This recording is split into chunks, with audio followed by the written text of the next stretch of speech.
Entonces, la viga que se haya constituido por dos materiales, hormigón y barras de acero, cumpliendo lo que dice la tercera ley de Newton, inmediatamente reacciona. ¿Cómo reacciona la viga? Pues a través de tensiones de compresión y de tracción. En flexión simple, el eje neutro queda ubicado dentro de la viga. Ahí con línea segmentada le estoy mostrando la posición del eje neutro. Y bueno, por encima del eje neutro aparecen tensiones de compresión. Según este método simplificado, el diagrama de tensiones de compresión es de forma rectangular, lo cual nos dice que las tensiones de compresión en el hormigón permanece constante desde el borde superior hasta donde está el eje neutro. La tensión tiene una distribución uniforme. No, ese es el método simplificado denominado diagrama rectangular. Luego, ¿qué más tenemos? La viga reacciona por encima del eje neutro mediante tensiones de compresión.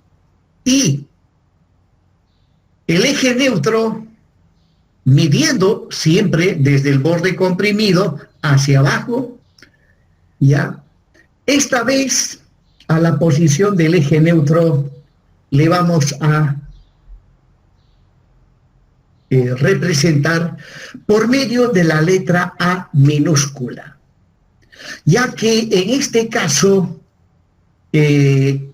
este método simplificado, al ser simplificado, ya no trabaja con el eje neutro verdadero. Recuerden que en lugar de la letra A estuvimos utilizando la letra C. Justamente la letra C representa el eje neutro verdadero. En este caso, a A le vamos a denominar el eje neutro ficticio. Y obviamente el diagrama rectangular también es algo ficticio, pues en la realidad las vigas no reaccionan de esa manera, no reaccionan con tensiones uniformes, reaccionan conforme vimos la clase anterior, donde las tensiones, conforme se aproxima al eje neutro, las tensiones van disminuyendo. Eso es lo correcto. Por lo tanto, el diagrama rectangular no refleja a cabalidad la forma como realmente trabaja la viga. Pero ¿por qué utilizamos entonces este método que no refleja a cabalidad la forma como reacciona la viga? Pues, según los americanos, a ellos no les interesa analizar tensiones, deformaciones, no. Eso es para gente que tiene tiempo por demás, no. A los americanos lo que les interesa es la armadura, nada más, lo demás no. Y resulta que mediante este método simplificado, sí hay que reconocer que se calcula la armadura con suficiente exactitud. Pero esa exactitud es válida siempre y cuando el diseño sea dúctil y económico. Ya que si el diseño no es dúctil ni económico, entonces este método simplificado da resultados erróneos. Bueno, menos mal que las normas en la actualidad, y concretamente la norma americana, para la norma americana es obligatorio diseñar bajo la modalidad de diseño dúctil y económico. Por lo tanto, si el diseño siempre va a ser dúctil y económico, entonces no pasa nada. Se puede utilizar el método simplificado del diagrama rectangular. Pero, aquí hay un pero.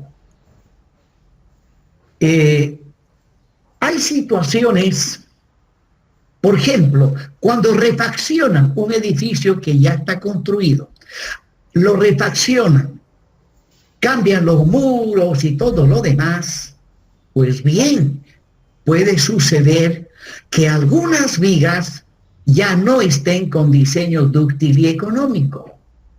¿Y cómo se sabe cómo están las vigas? Pues hay que hacer un cálculo de verificación estructural.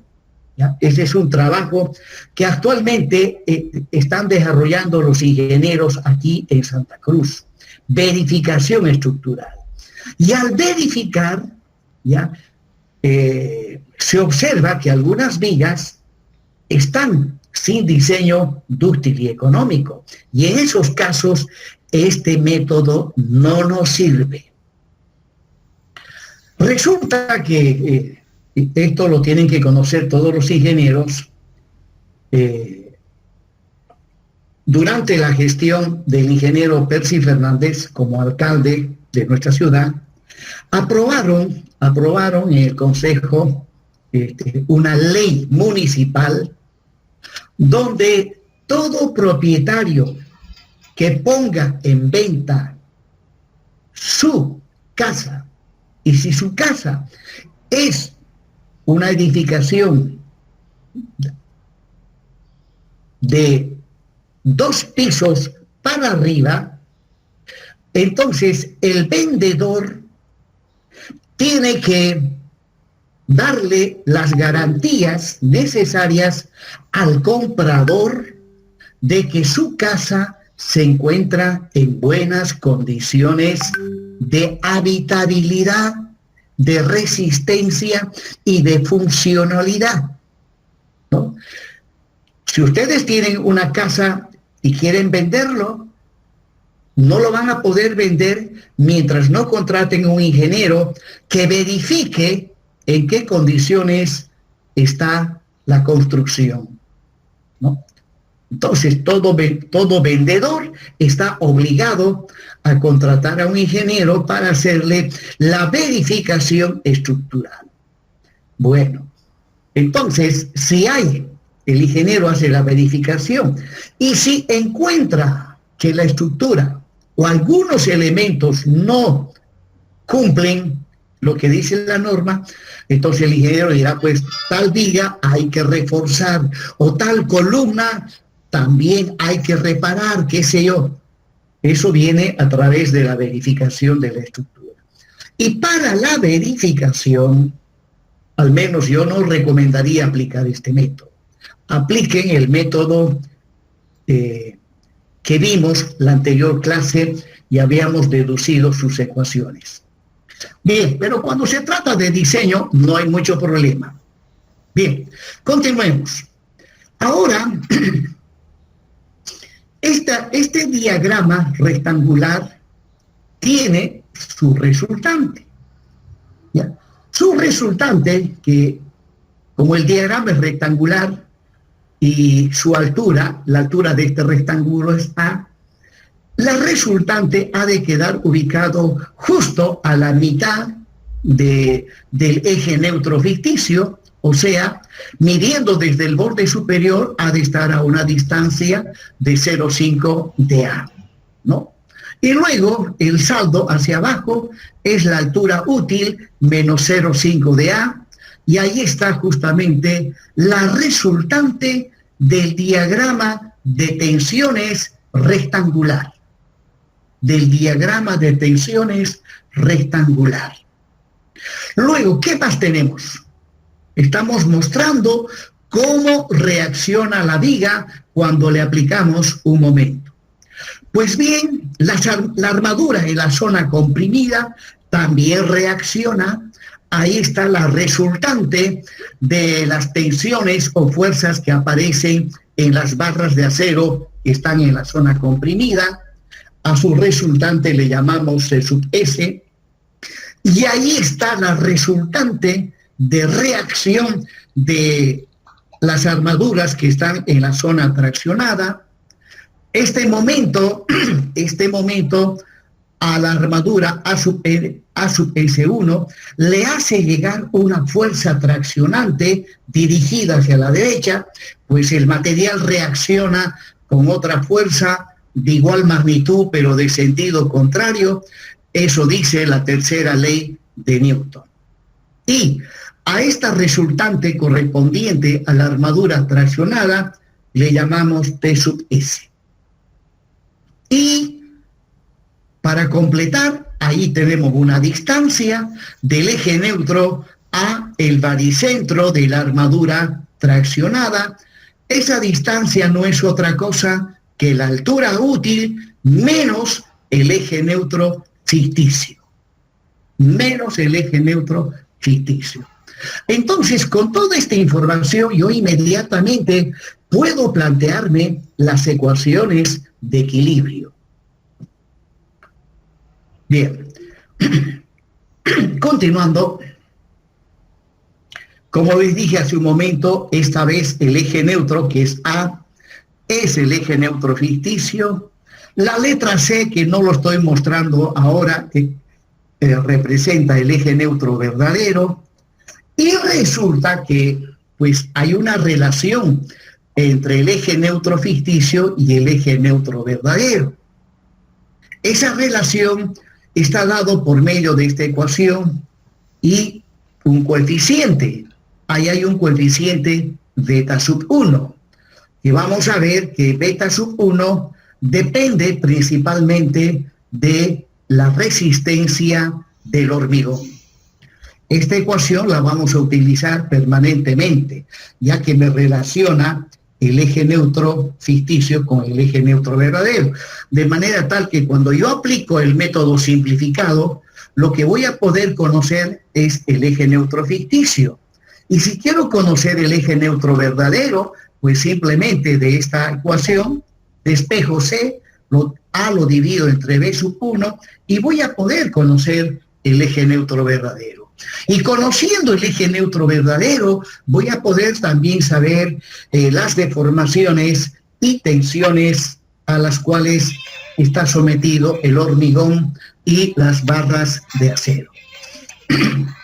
Bueno, en cuanto a ese coeficiente beta sub 1, este coeficiente vale 0,85, siempre y cuando la resistencia del hormigón sea menor o igual a 280 kilopondios sobre centímetro cuadrado, ¿no? Ya que si la resistencia del hormigón es mayor a 280, entonces ya beta sub 1 no vale 0,85. ¿Cuánto vale? Lo vamos a ver más adelante. Bien, luego, con respecto a la tensión del hormigón comprimido, según este método simplificado, la tensión sigma C es una constante, no varía. Obviamente eso no es cierto. Esta tensión depende del aplastamiento que sufre el hormigón. Cuando el aplastamiento es pequeñito, esta tensión también es pequeñita. Conforme incrementamos la deformación, se va incrementando la tensión de compresión en el hormigón, hasta que cuando el aplastamiento llega al 2 por 1000, es ahí donde la tensión alcanza su valor máximo, que es 0,85 de Fc'.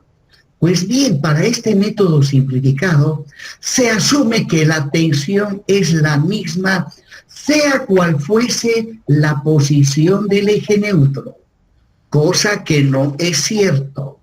El aplastamiento que sufre el hormigón depende de la posición del eje neutro y por ende esta tensión de compresión depende de la posición del eje neutro. En este método simplificado no. Sea cual fuese la posición del eje neutro, la tensión es la misma, 0,85 de Fc'. Bueno, son simplificaciones que de alguna manera sí ayudan bastante.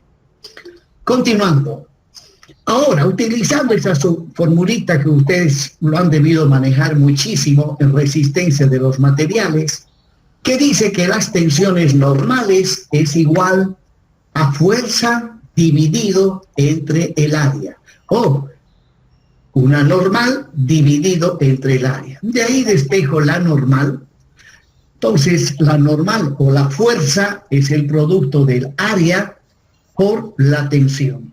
Aplicando esta formulita a la armadura traccionada, la fuerza, que en este caso es T sub S, es igual al área de la armadura traccionada por la tensión de esa armadura, sigma S1. Luego, si aplico esta fórmula a las barras de acero que están en la zona comprimida, es el área de esas armaduras por la tensión de esa armadura. Y luego, la resultante del diagrama de tensiones del hormigón, como el diagrama es rectangular, ¿no? Aunque, para ser exactos, aquí en este dibujo lo estoy mostrando en el plano. En realidad, estas tensiones las tendría que mostrar en 3D, como hice en la anterior clase. Por lo tanto, la resultante C sub C es igual al volumen de tensiones que está por encima del eje neutro, que es 0,85 de Fc', uno de los lados. El otro lado es A, y el tercer lado, que no se ve en esta figura, es el ancho de la sección transversal, ¿no? Bien, entonces inmediatamente ahí está la primera ecuación de equilibrio, sumatoria de fuerzas horizontales, C sub C más C sub S menos T sub C igual a 0. Reemplazando las expresiones que había planteado anteriormente, llegamos a obtener la primera ecuación de equilibrio. Donde esta ecuación de equilibrio, observemos, está, diríamos, las incógnitas son la posición del eje neutro, las armaduras, las tensiones en las armaduras. Por lo tanto, hay muchas incógnitas y con una sola ecuación no voy a poder hacer nada, necesito más ecuaciones. Justamente ahora nos vamos a plantear la otra ecuación de equilibrio, sumatoria de momentos. En este caso, la sumatoria de momentos con respecto al punto O. ¿Dónde está el punto O? Ahí está. Sumatoria de momentos con respecto a el baricentro de la armadura traccionada. Tomando sumatoria de momentos con respecto a este punto, T sub S no interviene en esa sumatoria, pero sí interviene C sub S, C sub C y el momento nominal. Pues bien, ahí está la ecuación de momentos, el momento y cada fuerza con su correspondiente distancia hacia el centro de momentos, ¿no? Donde C sub C, por su brazo de palanca, que es D menos 0,5 de A, C sub S, su brazo de palanca, es D menos R2, y eso igual a 0. De esa manera, llego a obtener mi segunda ecuación de equilibrio, pero C sub S, ya vimos que es 0,85 de Fc' de D por A, C sub S, ya vimos que es A sub S2 por sigma S2, reemplazando, llegamos a esa expresión. Ahí está la segunda ecuación de equilibrio para el diseño a flexión simple.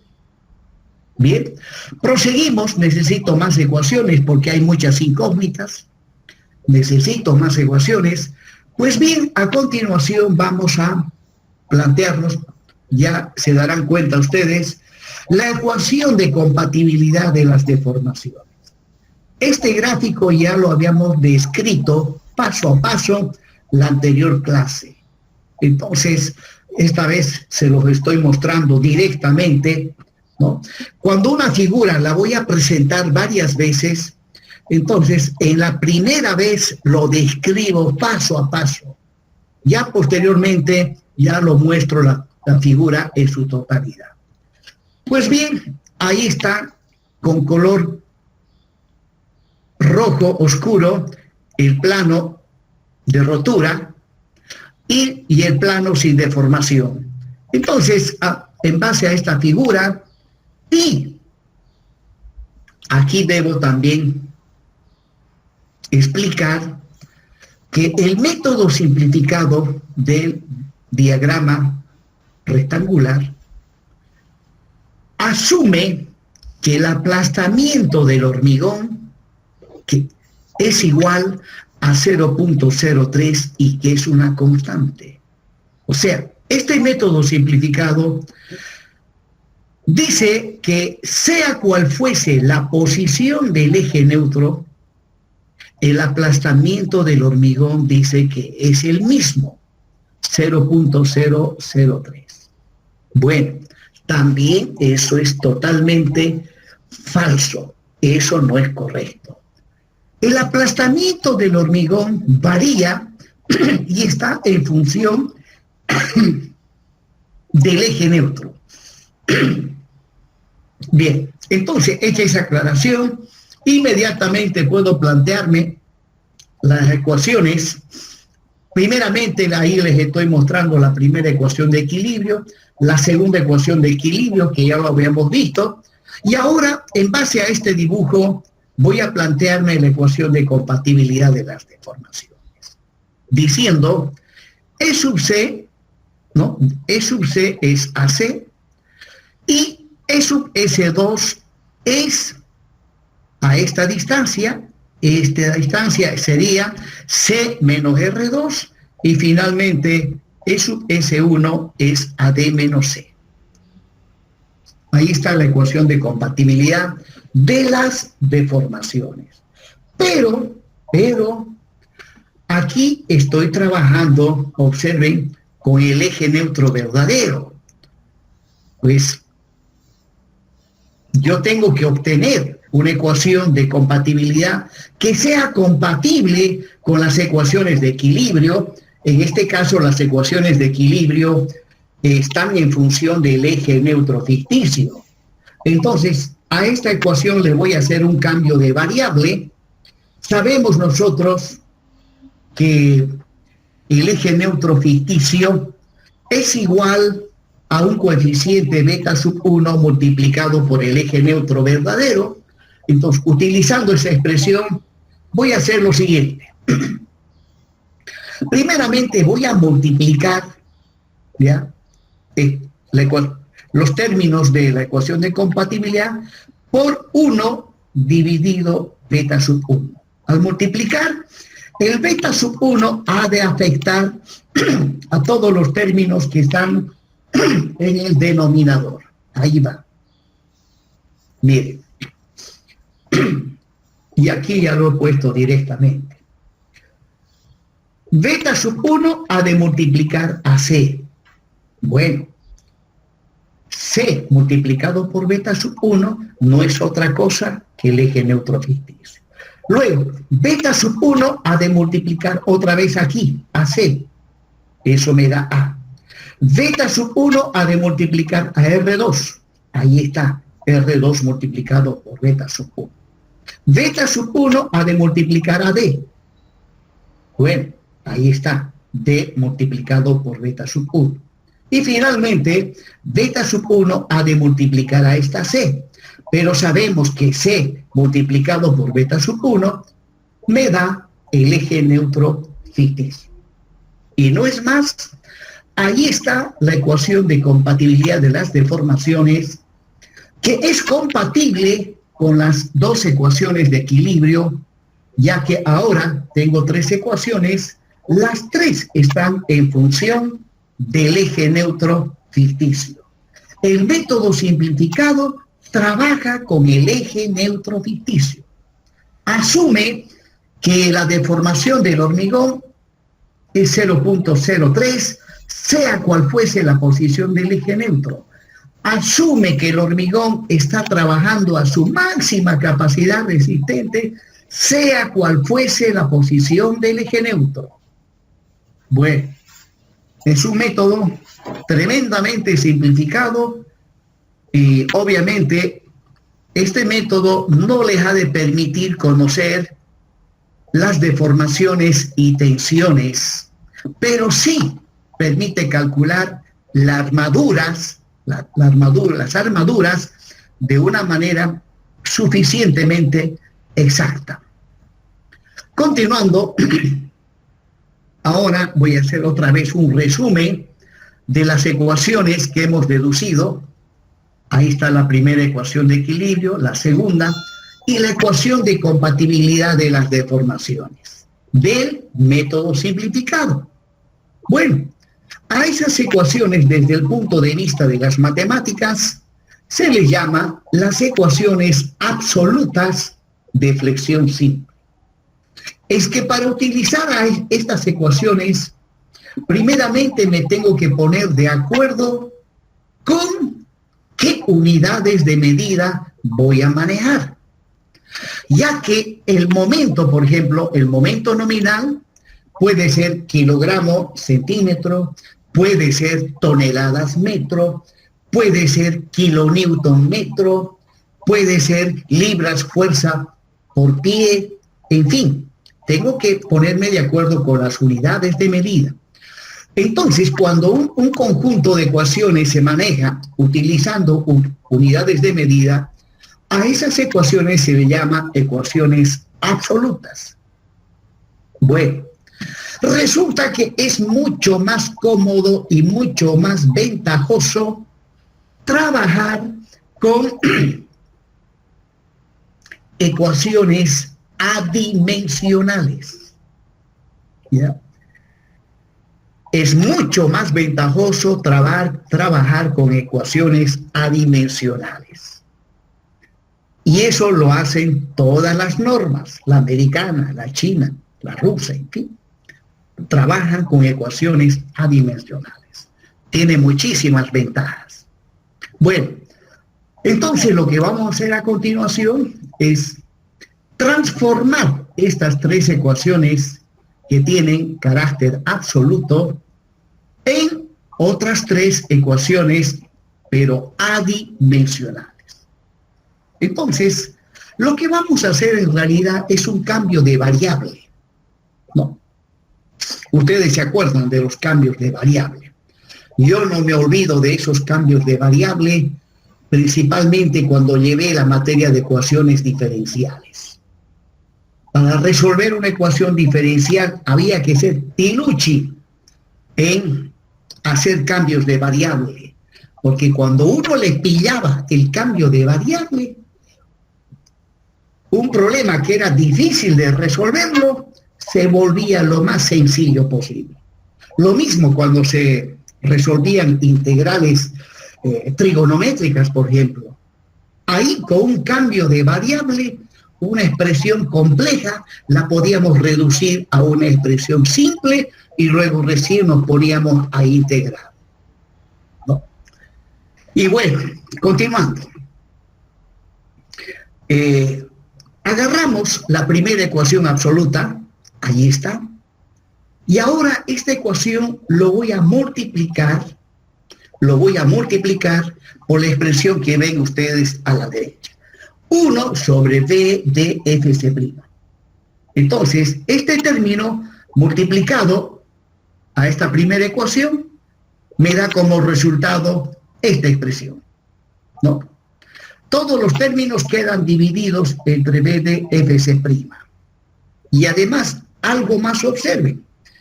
En los dos términos que tomen en cuenta las armaduras, además de haber dividido entre b de fc', observen que he multiplicado y he dividido entre la tensión de fluencia del acero, en ambos términos. Cuando multiplico y divido una cantidad por un mismo número, la cantidad no se altera, sigue siendo la misma. Bueno, y luego, ahora, esto simplifico. Observen que aquí se va fc' con fc'. Se va el ancho, D con D se va. ¿Y qué me queda? Me queda 0,85 de A dividido entre D. Pues bien, a A dividido entre D le vamos a llamar, ahora a continuación vamos a ver, ya, me queda A sobre D y a A sobre D le vamos a llamar epsilon.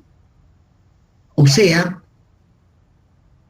epsilon ha de ser A sobre D. Y le vamos a llamar el eje neutro relativo. El eje neutro relativo.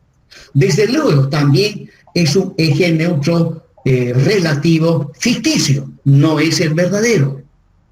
Y luego, por lo tanto, si A sobre D es epsilon, acá me ha de quedar simplemente 0,85 por F.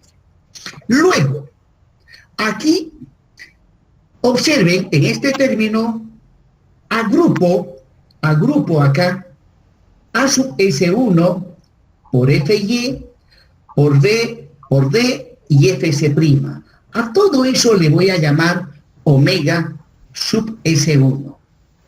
¿Y qué queda? Me ha de quedar sigma S1 dividido entre F sub Y. Lo mismo, acá simplifico, ¿ya? Le llamo omega S2 a sub S2 multiplicado por Fy dividido B de Fc'. A todo eso le llamo omega S2 y me queda sigma S2 dividido entre F sub Y. Pues bien, ahí está.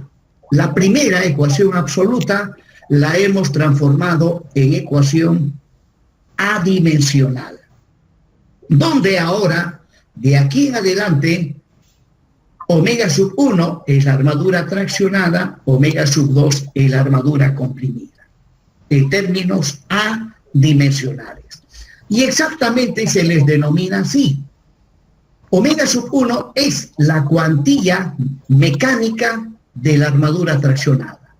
Omega S2 es la cuantía mecánica de la armadura comprimida. Y epsilon es el eje neutro relativo. Continuando. Ahora agarro la segunda ecuación absoluta, y lo multiplico por 1 sobre D cuadrado Fc'. Ahí va. Todos los términos los he dividido entre D cuadrado Fc', y además aquí he hecho algo que no lo estoy mostrando todavía. Ahí está D cuadrado Fc', y donde está la armadura comprimida, además de dividir entre D cuadrado Fc', multiplico y divido por la tensión de fluencia del acero. Bueno, y luego simplifico, y al simplificar voy a llegar a esa expresión, donde nuevamente, acá voy a tener A dividido entre D, pero observen, D está elevado al cuadrado, ¿ya? D está elevado al cuadrado. Resulta que aquí me sobra un D. Esa D lo meto dentro del paréntesis, va a entrar a dividir. Y al dividir, aquí se simplifica con este D y me queda 1. Y aquí voy a tener A sobre D, y A sobre D, pues, es el eje neutro relativo. Eso por un lado. Y luego, ahí está la armadura, cuantía mecánica de la armadura traccionada, y ahí está la cuantía mecánica de la armadura comprimida, que es el producto de A sub S2 por F sub Y, dividido B de Fc', dividido D de Fc'. Pero aquí el D está elevado al cuadrado, me va a sobrar una D. Lo introduzco dentro del paréntesis como denominador, y se simplifica. D con D me sale 1, y R sub 2 sobre D le vamos a llamar delta 2. Delta 2 es el recubrimiento mecánico relativo de la armadura comprimida. Delta 2, que es R sub 2 sobre D, es el recubrimiento mecánico relativo de la armadura comprimida. Ahora, acá en la ecuación absoluta, el primer término representa el momento nominal. Pues bien, el momento nominal es el momento, podríamos decir que el momento nominal es la resistencia que tiene una viga a flexión el momento nominal, es la resistencia que tiene una viga cuando estamos haciendo los cálculos. En principio trabajamos con el momento nominal y justamente eso he hecho hasta el momento. He estado trabajando con el momento nominal. Pero ahora resulta que debo tomar en cuenta lo siguiente. Esa viga que teóricamente tiene una resistencia a flexión que le estamos llamando el momento nominal, esa viga cuando haya sido construida,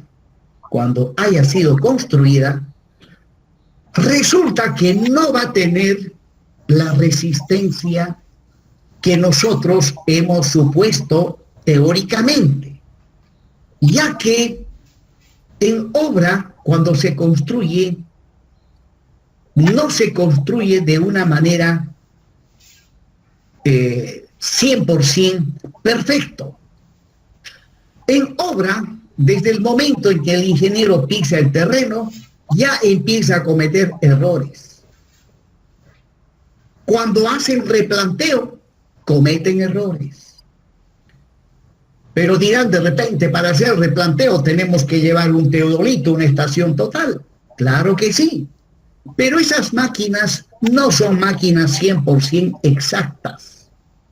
Más aún, si tienen varios años de uso, se van descalibrando.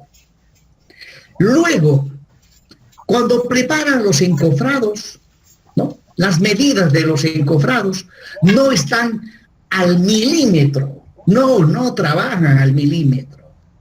Luego, cuando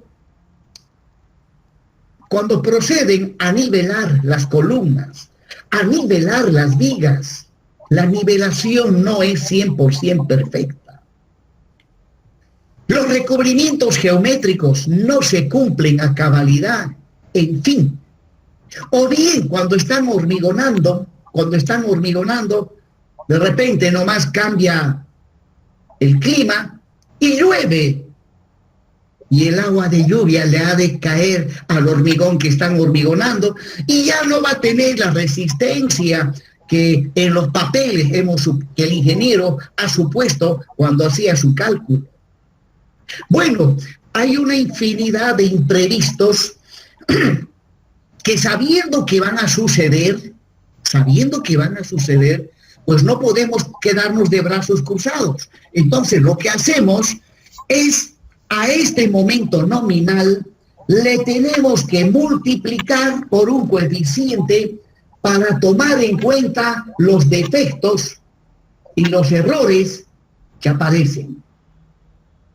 ¿Ya? Phi es un coeficiente que multiplicado al momento nominal me ha de permitir obtener el momento que realmente ha de tener la viga una vez que esté construida.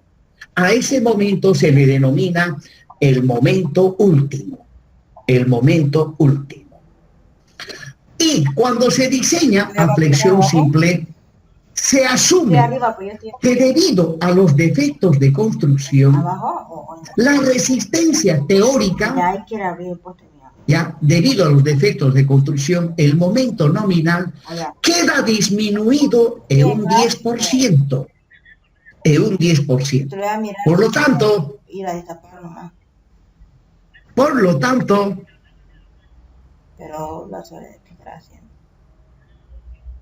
veamos, Zulca Rodríguez, Carlos Enrique, ¿me está escuchando? Sí, ingeniero. Muy bien. De acuerdo a lo que acabo de expresarme, ¿qué valor tendría que tener este coeficiente?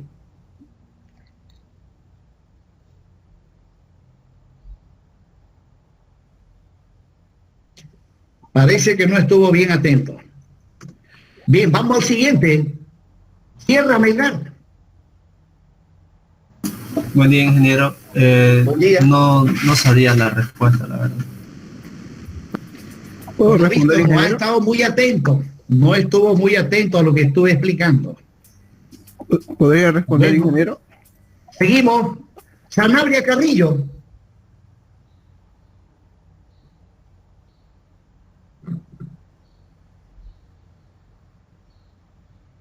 Muy bien.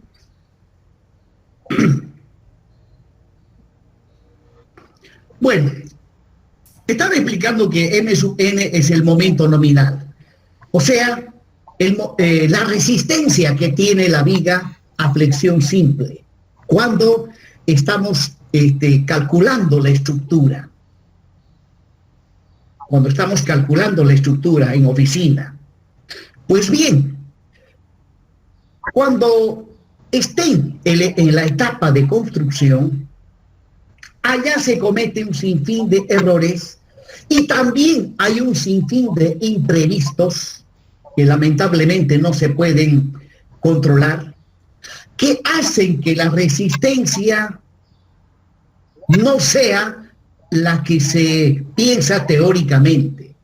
Entonces, para tomar en cuenta los defectos de construcción, al momento nominal le disminuimos un 10%. Por ese motivo, al momento nominal le tenemos que multiplicar un coeficiente para tomar en cuenta los defectos de construcción. Entonces, si al momento nominal le tengo que disminuir un 10% para tomar en cuenta los defectos e imprevistos que hay en obra cuando se construye, ¿no? Ya que tengo que disminuirle un 10% y de esa manera voy a obtener el momento que realmente, la resistencia que realmente ha de tener la viga una vez que esté construida. A ese momento se le llama momento último. Y bueno, entonces, ¿cuánto tiene que valer este coeficiente para que al momento nominal le podamos disminuir un 10%? 0,90. 0,9. No tengo que multiplicar por... Si quiero disminuirlo de un 20%, lo multiplico por 0,8. ¿No? La pregunta que le hice no es, al menos a mi criterio, no es nada difícil. Simplemente tenían que estar atentos a lo que estaba hablando. Pocos son los alumnos que tienen capacidad de concentración. Pocos. Cuando ustedes entren al aula, al menos yo en mi época de estudiante hacía eso, ¿no? Entraba al aula y prácticamente entraba en una especie de trance. O sea, cuando de repente algunos de ustedes hacen yoga, ¿no? Así. Entraba en una especie de trance y mi vida en ese momento era mi profesor que estaba al frente y mi persona. El resto para mí en ese momento no existía. Y bueno, haciendo eso tenía las ventajas de que muchas de las cosas que el profesor explicaba no lo olvidaba. Pero obviamente si iba medio distraído, sin mucha atención, a veces me daba cuenta que perdí el tiempo en ir a clase. ¿Por qué? Al poco tiempo no recordaba nada de lo que el profesor había explicado. Y esa técnica de atención me lo enseñó mi padre. Desde niño me enseñó. Bien, jóvenes, continuemos. Entonces, pues aquí en la ecuación absoluta 2 está el momento nominal, y este momento nominal, despejándolo, a la derecha está el despejo, es el momento último dividido entre phi. Y justamente eso es acá. Donde está el momento nominal, lo he reemplazado por el momento último dividido entre phi. La norma americana a phi le llama coeficiente de ponderación. Ese es el término que utiliza. Bueno, la norma europea a phi le llama coeficiente de seguridad. Coeficiente de seguridad. Yo más me Me agrada ese término de coeficiente de seguridad. ¿Seguridad contra qué? Defectos de construcción, imprevistos, mala calidad del material, que llueva cuando se esté hormigonando. Ahí está nuestro coeficiente de seguridad. Bueno, este coeficiente de seguridad, cuando diseñamos a flexión simple, vale 0,9. Pero vamos a ver más adelante que no siempre vale 0,9. Bien, continuemos. Ya llegué a obtener la segunda ecuación adimensional. Nuevamente estoy mostrando las ecuaciones absolutas y ahora voy a agarrar la tercera ecuación, la ecuación de compatibilidad de las deformaciones. Para convertirla en ecuación adimensional, esta ecuación lo voy a multiplicar por todos los términos que están en el numerador, lo multiplico por 1. Y luego todos los términos que están en el denominador lo multiplico por 1 sobre d, lo cual significa que estos términos que están en el denominador, cada uno de ellos lo voy a dividir entre d. Entonces, al hacer eso, a sobre d es el eje neutro relativo. Y aquí lo mismo, voy a tener a sobre d eje neutro relativo menos beta 1. R2 sobre d es delta sub 2, el recubrimiento mecánico relativo. Luego vengo al tercer término. Aquí d con d se va a simplificar y me va a quedar solamente b sub 1 menos a sobre d es el eje neutro relativo. Ahí está. He dividido y simplifico. Un momentico. A sobre d, obviamente es épsilon, aquí también épsilon, aquí va a ser delta 2, aquí d con d se simplifica, me va a quedar b sub 1 y aquí será épsilon. Ahí está. Ahí está la ecuación de compatibilidad de las deformaciones expresado en términos adimensionales. En términos adimensionales. Muy bien. Y a la izquierda están de aquí en adelante las variables adimensionales que vamos a manejar.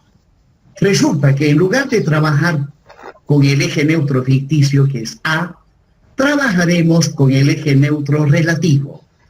En vez de trabajar con A sub S1, que es la armadura traccionada, vamos a trabajar con la cuantía mecánica de la armadura traccionada.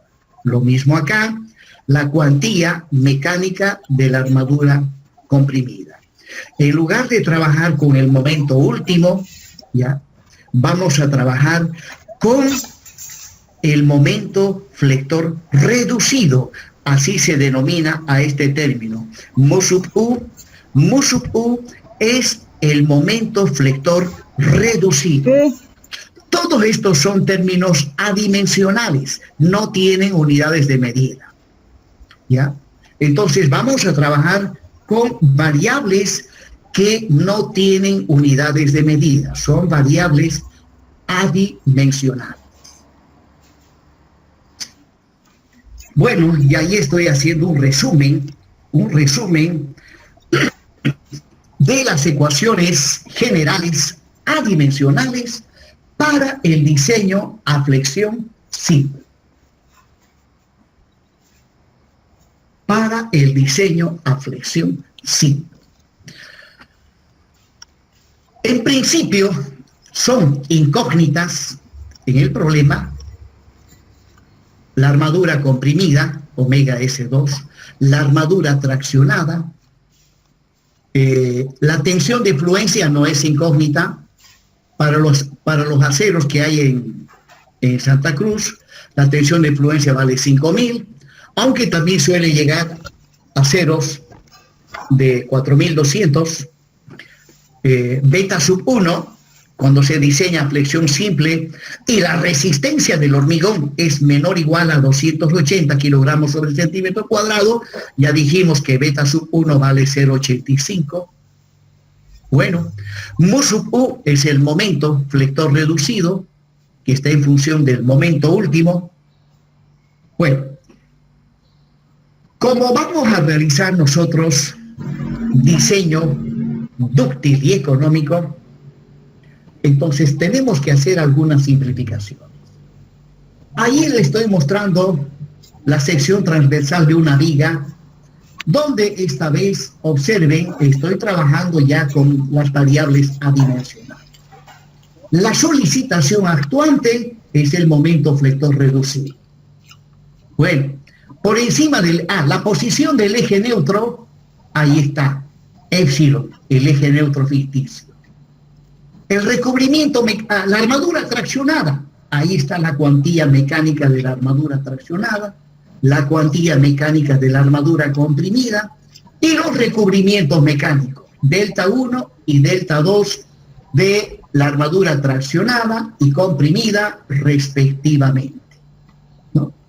Entonces, de aquí en adelante nos tenemos que ir acostumbrando, nos tenemos que ir familiarizando con esta terminología. Bien, ya vimos que la cuantía mecánica de la armadura comprimida es A sub S2 por FY dividido B de FC'.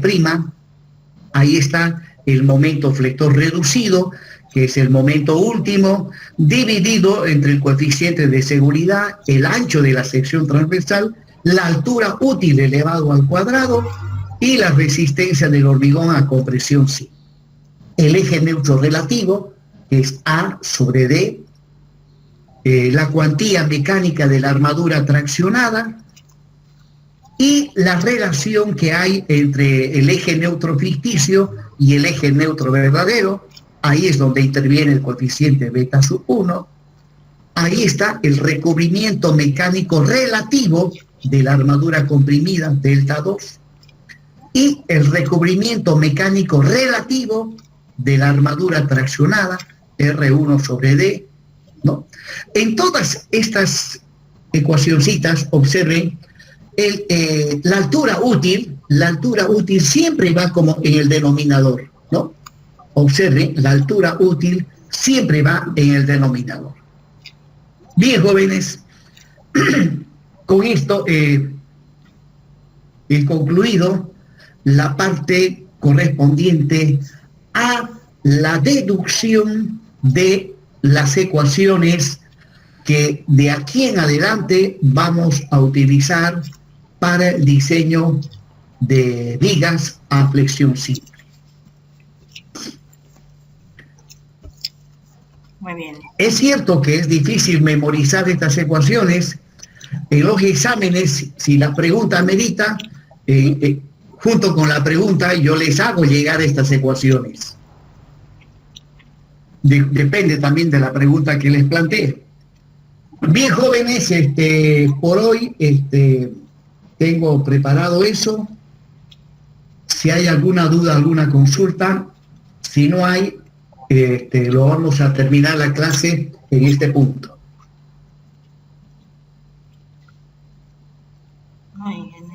Bien, jóvenes, como ustedes ven, estamos avanzando gradualmente.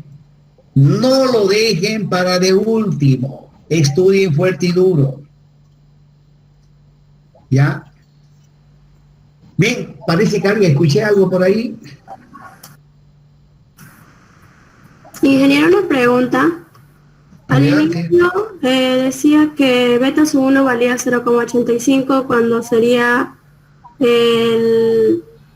cuando la resistencia al hormigón es menor a 280. Pero sí, cuando es mayor, beta sub 1, ¿cuánto tendría que valer? Dijo que lo iba a decir, o tal vez más adelante lo dirá, no sé. Bueno, sí, justamente eso lo vamos a ver con mucho detalle.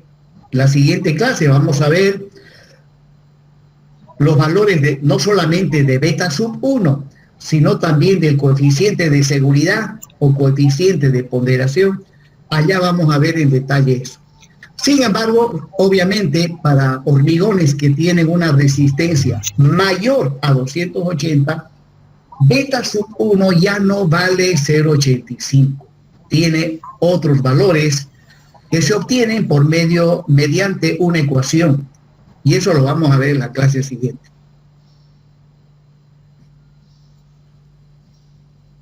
Bien, jóvenes, entonces los dejo hasta el día lunes. Nos vemos el lunes, jóvenes. Hasta luego todos ustedes. Hasta luego, ingeniero. Muchas gracias. Hasta luego, ingeniero. ¿Alguien está grabando esta clase? Disculpe. Sería bueno que graben. Sí. Bueno, ya ha salido. Sí, ingeniero. Sí, Sí, ingeniero. Estamos grabando. Muy bien, está bien. Me alegra que estén grabando.